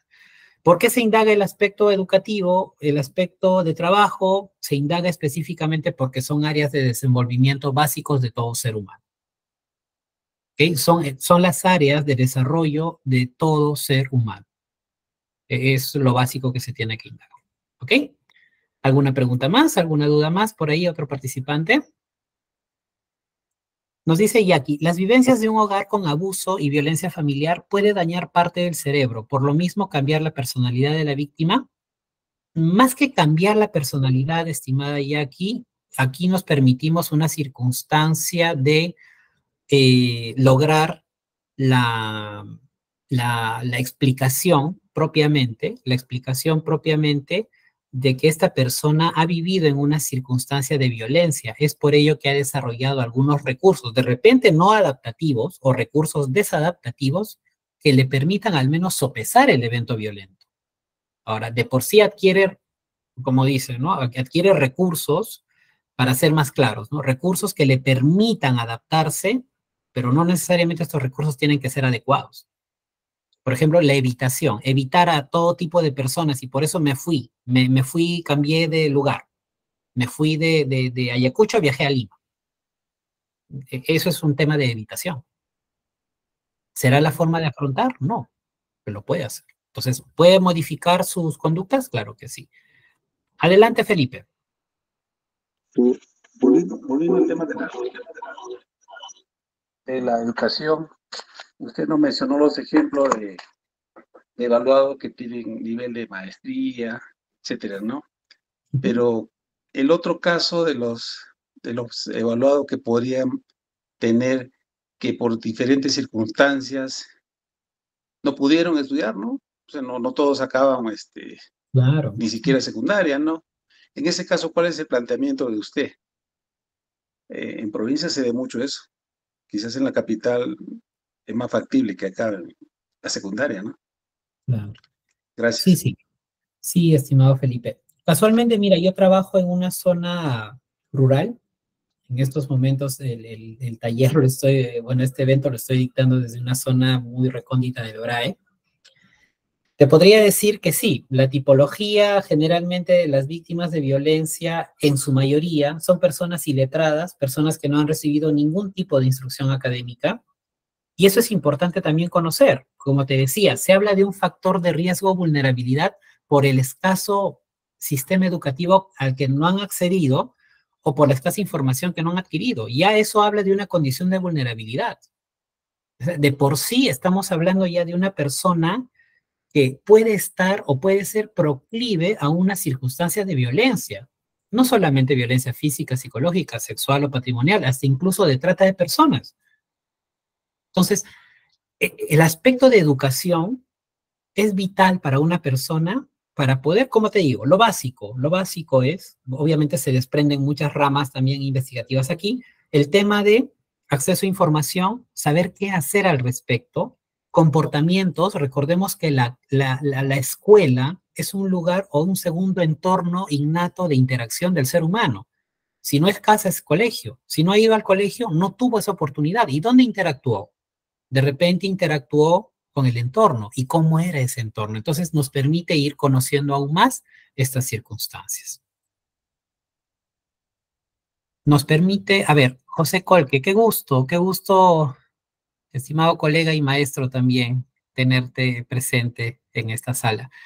Nos comenta, es bastante común las denuncias de violencia psicológica por los conflictos permanentes que tuvieron como causa la infidelidad, como posibles decisiones de separación. Entonces, INIA, el matrimonio en pareja, claro que sí. Es bastante común las denuncias de violencia psicológica y los conflictos permanentes, la dinámica de conflicto recurrente, hace también un proceso de naturalización de la violencia que lógicamente va a concluir o va a terminar posiblemente en otra circunstancia o otro tipo de violencia también. Entonces, dentro del hogar hay factores mediadores también que van a conllevar a una circunstancia de reincidencia de eventos violentos. Por eso es que también existe ya se plasman factores de riesgo dinámicos que van a formar parte de esta circunstancia. ¿Ok? Muchas gracias, estimado y apreciado colega. Continuamos. El DSM-5 nos dice. El DSM-5, bueno, es un manual de diagnóstico, que nos puede facilitar cierta información, pero hay algo muy importante, estimado Wilson. El DSM-5 como manual de diagnóstico en su mismo preámbulo te narra lo siguiente. Para una evaluación en un contexto forense, hay que tener mucho cuidado de utilizar los criterios de evaluación o los criterios o las categorías diagnósticas. ¿Por qué? Porque es una interpretación a nivel jurídico que se realiza y no todas las afectaciones, necesariamente las afectaciones psicológicas, cognitivas o conductuales, conllevan al desarrollo de una patología o una psicopatología, un trastorno del estado de ánimo, un trastorno de ansiedad y demás. O sea, no va a cumplir con el patrón clínico. Ahora, si cumple, bueno, por ejemplo, puede ser un estrés postraumático, una reacción al estrés agudo, un trastorno de adaptación, pero no necesariamente. Así que hay que tener mucho cuidado y es por eso que el mismo manual de diagnóstico, el DSM-5, el DSM-4, su versión revisada, te dice eso en su preámbulo. Para contextos forenses, el profesional debe usar con mucho criterio estos criterios diagnósticos. Eso también es importante valorar, ¿ok? Continuamos. Estamos con mucha información ay, perdón, permítame. Vamos a compartir pantalla.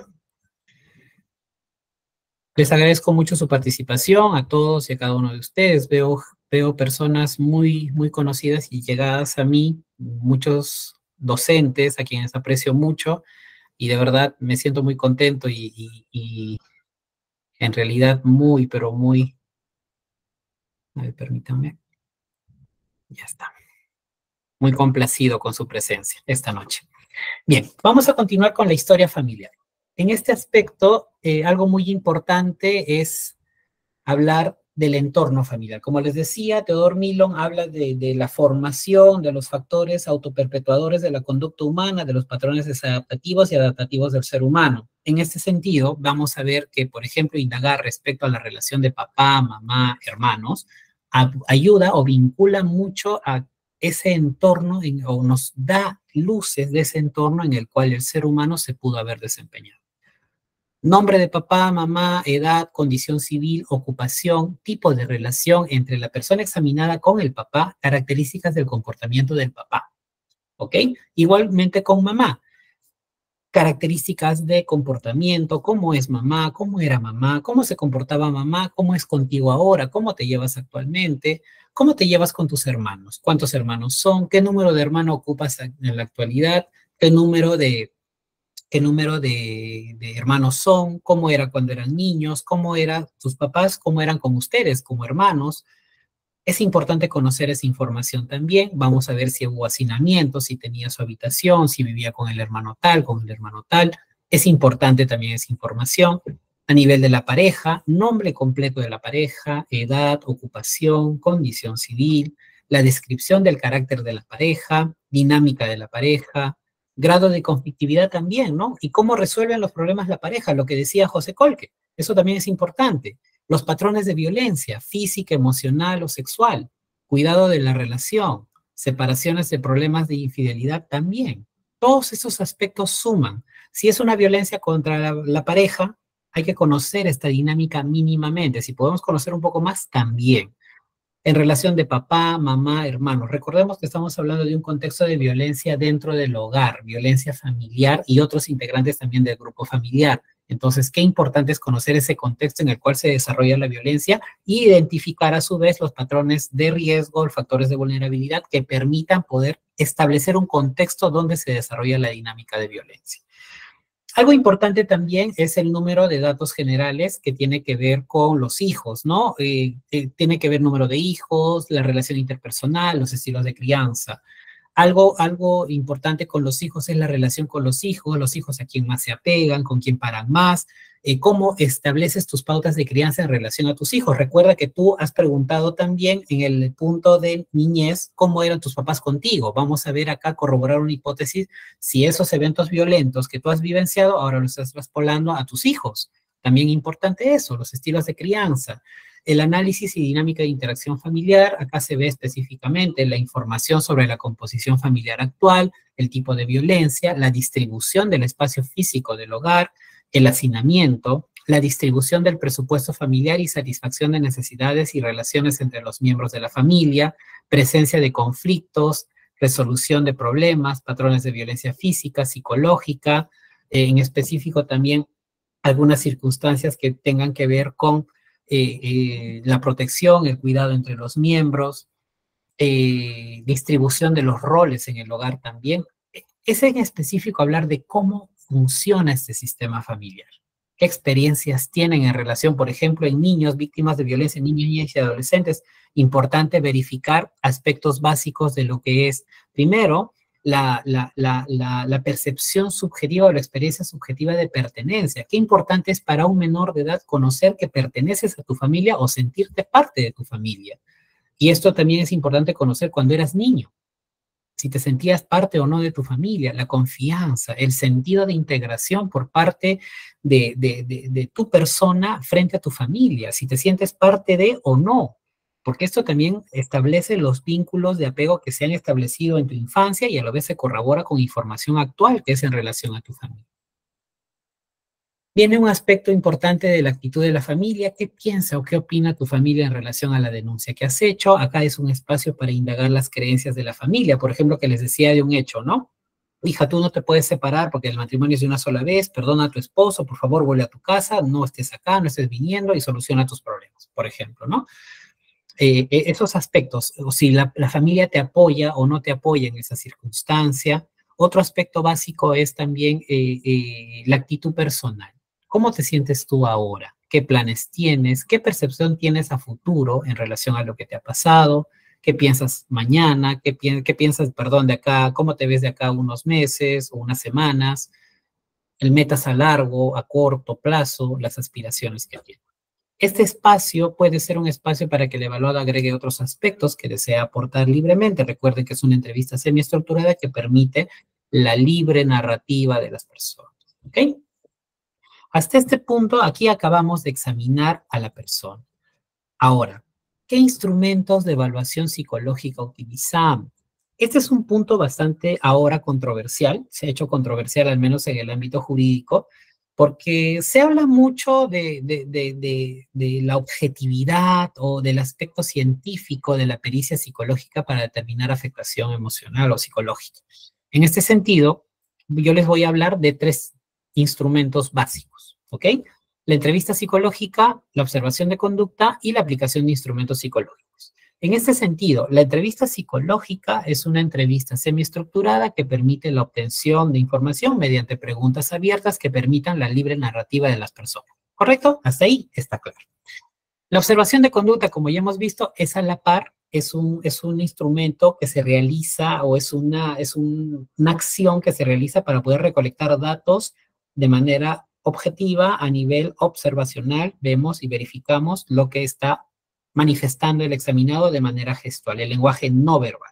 Para esto de la observación de conducta tenemos lo básico que nos ha enseñado la Escuela Conductista de la Psicología, que primero nos dice, para observar correctamente el comportamiento humano, primero debemos de observar la totalidad de la persona, como es el comportamiento total de la persona general.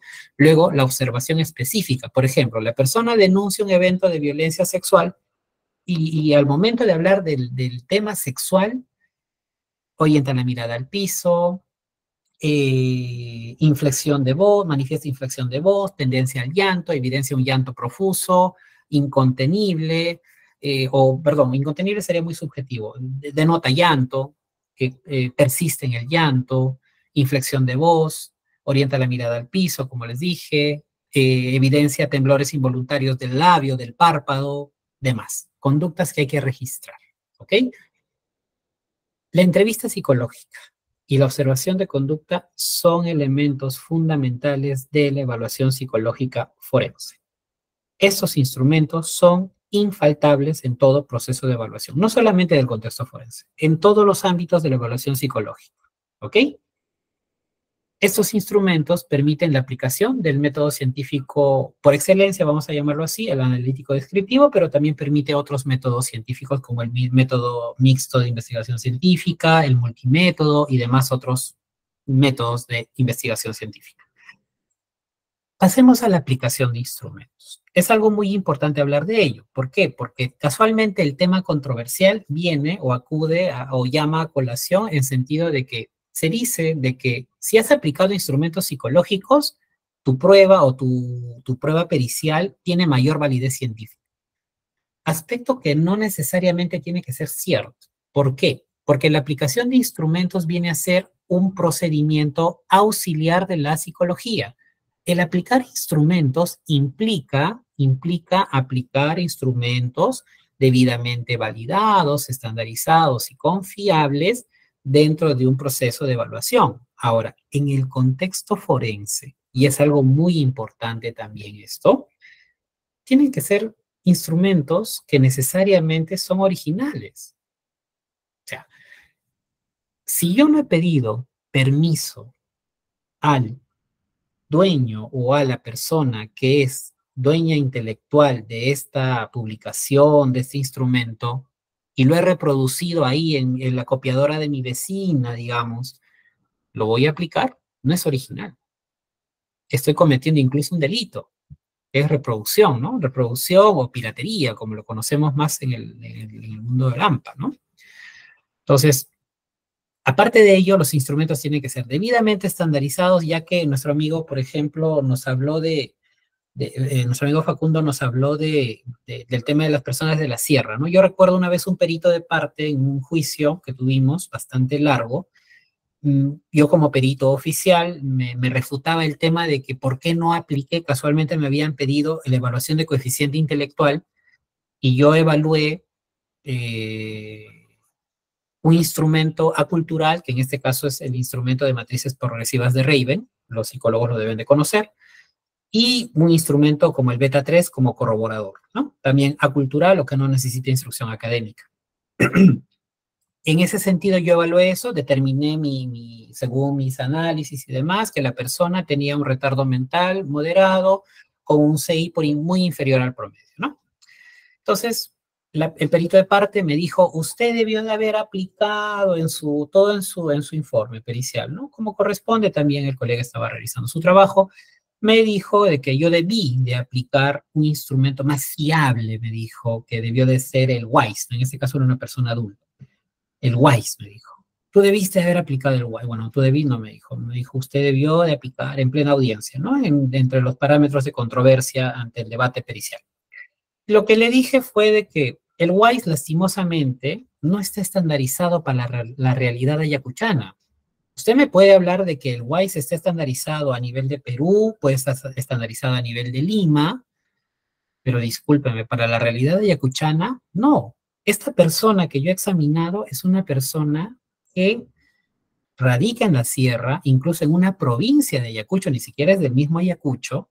Aparte de ello, esta persona en ningún momento ha recibido o en su comunidad el acceso a luz recién o el acceso a fluido eléctrico ha sido hace poco tiempo. Me tuve que llenar de toda esa información para poder refutar ello. ¿Por qué? Porque en el test de Weiss, como los psicólogos conocemos, hay un subtest de comprensión, que en alguno de sus versos dice, ¿no? Si estoy en una sala de cine y veo humo, ¿qué es lo que hago? En el subtest de comprensión. Y si esta persona nunca ha visto una sala de cine, ¿no creen que estoy resquebrajando o estoy vulnerando su conocimiento o incluso ya estoy incurriendo en una mala praxis al examinarle un test que no está estandarizado ni para la realidad que ella vive? Entonces, los test y los instrumentos deben ser correctamente validados, estandarizados y confiables, mínimamente. El tema de originalidad también es necesario tener permiso, o se tienen que utilizar test originales, al menos para el ámbito forense. Al menos para el ámbito forense. O obtener un permiso básico de el autor o la editorial que emite el pronunciamiento. Sí, casualmente, ¿por qué les pongo esto? Porque un perito de parte también me observó el tema de la originalidad del test, ¿no? O sea, ¿es original la copia que usted aplicó? ¿Es original? ¿Bajo qué editorial? ¿Quién le dio el permiso para aplicar el instrumento? Entonces, es algo muy importante, sí. No es que se aplique a diestra y siniestra y coloques. Puedes, como dice en el argot pericial, le decimos, no te vas a disparar al pie aplicando un instrumento para validar supuestamente, pero en ese tema de originalidad te puede repercutir. Aparte de ello, por eso es que los instrumentos psicológicos son auxiliares, no determinan nada. Si ustedes me van a preguntar, ¿qué test puedo utilizar para determinar afectación psicológica? ¿Podrá existir el test? De momento, hasta donde yo tengo conocimiento, no existe un test específico para determinar ello, un instrumento psicológico, pero sí existe, bueno, para determinar afectación, pero sí existen algunos instrumentos que nos pueden ayudar a identificar indicadores, ¿ok? Indicadores de un entorno familiar, indicadores depresivos, indicadores ansiosos y demás. Entonces, la suma. Ahora ustedes que me digan, un test que te diga tiene afectación y sin indagar lo demás, mediante tu entrevista y tu observación, no. Ojo, no está ligada la aplicación de instrumentos al valor científico que le da tu entrevista y observación de conducta. El hecho de que no hayas aplicado instrumentos no quiere decir que la validez científica de tu pronunciamiento psicológico esté en discusión, porque depende mucho de cómo has hecho tu método científico, cómo has aplicado tu recolección de información, bajo qué técnicas, qué instrumentos, qué métodos has usado para poder obtener la información. Ok, utilizaste preguntas abiertas, preguntas con recordatorio, preguntas con segmentación de tiempo, preguntas con facilitadores. ¿Cuál fue el proceso, por ejemplo? Ok, todo eso tiene un proceso científico.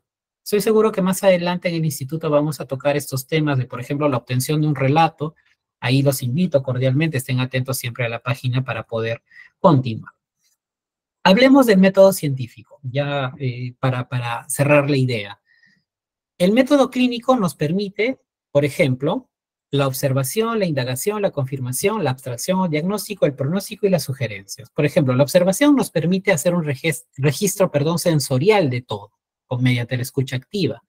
La indagación nos permite esto, la entrevista, el intercambio de información, establecimiento de hipótesis y un diseño de evaluación. La confirmación implica ya la evaluación, donde voy a corroborar todo eso que he recolectado mediante la observación y la entrevista. Viene el diagnóstico, luego hago un pronóstico, predicciones que puedo hacer, que esta persona es probable que hoy no tenga síntomas, pero más adelante puede desencadenar alguna sintomatología por las condiciones de riesgo, por las circunstancias de violencia que pudo haber atravesado y demás. Sugerencias a la intervención, toma de decisiones y sugerencias en la propia intervención. Todo este método científico te ayuda para poder valorar tu informe a nivel judicial. Una explicación más científica. Dentro del análisis e interpretación de resultados, es algo muy importante a tomar en cuenta. El psicólogo debe mostrar sus niveles más altos de rigor, imparcialidad y cumplimiento de las normas éticas, estando obligado a dar respuesta a las demandas planteadas por el operador de justicia. El estudio del expediente o carpeta fiscal puede ser de mayor utilidad también. Es importante tener acceso a ello, pero si no lo tienes, tampoco quiere decir que vas a hacer un mal trabajo. Pero es importante tenerlo también. Si puedes obtenerlo, genial. Debemos proporcionar los datos dentro de un orden con coherencia, comprensibilidad, ya que en base a esto vamos a realizar nosotros mismos las afirmaciones bien fundadas, ¿no? Puedo decir, esta persona es vulnerable a nivel biográfico porque ella tiene una historia de victimización. Ok, ¿por qué usted coloca esto? ¿Por qué? Porque en la etapa de niñez la examinada refiere y menciona que ha sido víctima de violencia, en relación a ello manifiesta una sintomatología, etcétera, etcétera, etcétera. ¿Ok? Fundado. Muestras de intervención ha alcanzado, bueno, nuestra intervención ha alcanzado su objetivo cuando podemos sustentarla en un nivel o un espacio judicial. Es inapropiado las impresiones subjetivas, como les decía. Esta persona miente, esta persona es agresora sexual, o esta persona es una víctima. No puedo hacer eso, ni de tipo negativo, positivo, ni peyorativo. Las etiquetas diagnósticas no fundamentadas. No puedo decir esta persona padece de afectación psicológica o padece de depresión y no especifico las razones por las cuales tiene depresión. Presentar un registro de patología ausente, concluir sobre hechos de un delito. Yo no puedo decir esta persona es víctima o esta persona es agresora. Concluir sin pruebas tampoco. No debemos olvidar que el informe se redacta en forma clara, los párrafos y frases deben de ser muy cortos, entendibles, evitando las terminologías o términos técnicos o las frases o citas bibliográficas también constantes. Se explica el significado y el alcance de los términos psicológicos que se utilizan y hay que tener en cuenta o consideración que a quien va a ir dirigido este pronunciamiento es un operador de justicia que muy poco pueda conocer con terminología psicológica o, por ejemplo, malinterpretar. ¿Qué me ha pasado? Y algo pequeño les cuento. El tema, por ejemplo, cuando yo coloco rasgos de personalidad pasivo-agresiva, con eso me están interpretando que esta persona es agresiva, pero no es así. Es un rasgo de personalidad que no necesariamente tiene que conllevar a que la persona sea agresiva constantemente. ¿Ok? Eso pasa. Tener consideración eso y también respetar el lenguaje del entrevistado. Hay que destacar siempre, entre comillas, lo que dice la persona con sus propias palabras. En la elaboración y interpretación de resultados, generalmente va esto, ¿no? La observación de conducta que hemos registrado, el área de organicidad, que sabemos que se desprende del área perinatal, el área de inteligencia, se desarrolla de todos los aspectos, incluso de educación, de trabajo, de adaptación, el área de personalidad, que se desarrolla de toda la historia psicobiográfica, niñez, adolescencia, trabajo, estudio, sexual y demás, a nivel el análisis fáctico que se desprende del primer momento. Recuerdan que hemos hecho el análisis del relato, del hecho de la violencia, el qué, cómo, cuándo, dónde, aparte de eso la dinámica de violencia, dinámica de reacción, percepciones y demás, y la dinámica familiar, que es importante redactar, ¿ok? Que también se ha indagado en su momento en la historia familiar. En niños es lo mismo, solamente que recordemos que niños, niñas y adolescentes están en proceso de desarrollo y estructuración de su personalidad. Por ello es que hablamos de un área visomotora, de un área cognitiva, de un área socioemocional, y el análisis fáctico es el mismo, la dinámica familiar es el mismo. En casos de delito contra la integridad sexual, se incluyen tanto en adultos como en niños el área de desarrollo psicosexual en niños, niñas y adolescentes, y en caso de adultos, el área sexual propiamente. ¿Ok? En conclusiones psicológicas forenses, generalmente en personas adultas, bueno, está el diagnóstico psicológico forense, señalando la afectación psicológica u otra alteración presente en el evaluado, el hecho violento que generó el diagnóstico, el análisis fáctico, la personalidad o características comportamentales del evaluado, la vulnerabilidad o riesgo. Recuerdan que les hablé de eso al inicio, qué importante es conocer esas circunstancias y en todos los espacios de evaluación también.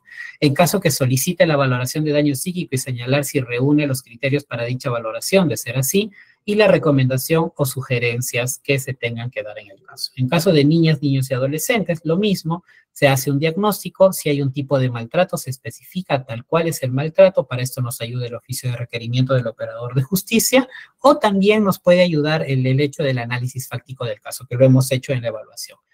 La respuesta a requerimientos de los operadores de justicia y las recomendaciones propiamente.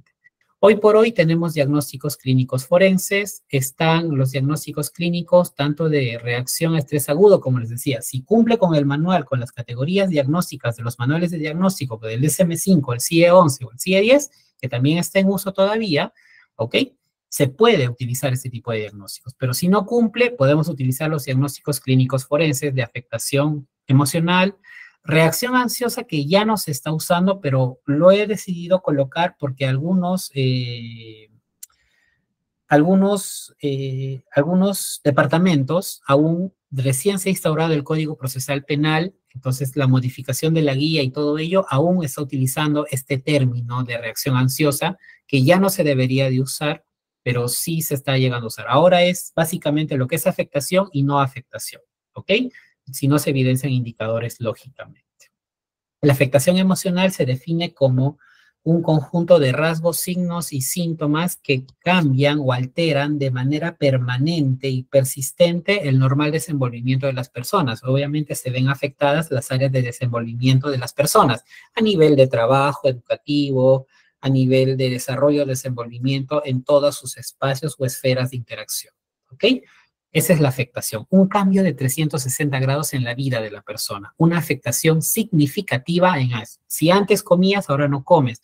Si antes ibas a la escuela, ahora no vas, tienes miedo, tienes temor, no te gusta ir, ¿ok? No puedes hacerlo, no puedes ir.